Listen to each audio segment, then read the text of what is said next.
Just put a candle in the coffee. Once I learned that, I never spent any more money. Do it, and you'll never have this problem again. To start our simple tip, we'll need just 3 candles. Put them in a saucepan, then turn on the heat to low and let them melt.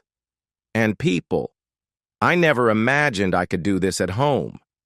I started saving a lot of money after I learned this trick. Once the candles are completely melted, you can turn off the heat. Don't throw away the remaining wicks, we'll use them. Now we'll transfer the melted candles to a container. You can use any container you like, as long as it's not plastic. Next, we'll add some cloves. The cloves will play a very important role in our tip. And there's no set amount of cloves, you can add as you like. Next, we'll need coffee powder. If you prefer, you can use the grounds, which works just as well. Just add a spoonful and then mix well. I learned this trick from my uncle who lives in the countryside. This is a powerful and foolproof tip. I bet you'll never spend money on expensive market products again. After mixing well, our tip is almost ready.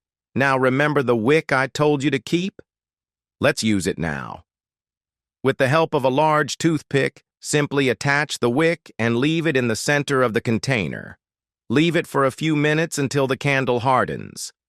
After a while, it will look like this.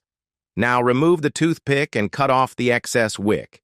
And what you've just made is a wonderful, aromatic, insect-repellent candle. That's it. Light the candle, and you'll immediately feel the scent of your home change. The smell of fresh coffee can transform any room. And together with cloves, it will help scare away all kinds of insects from your home, especially mosquitoes.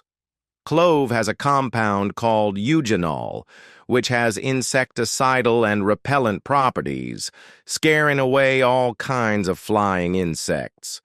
If you live in a place with a lot of insects and don't know what else to do, make this homemade candle, and, as well as keeping them away from your home, you'll have a pleasantly scented environment. That was today's tip. I hope you enjoyed it. Cheers, and see you in the next video.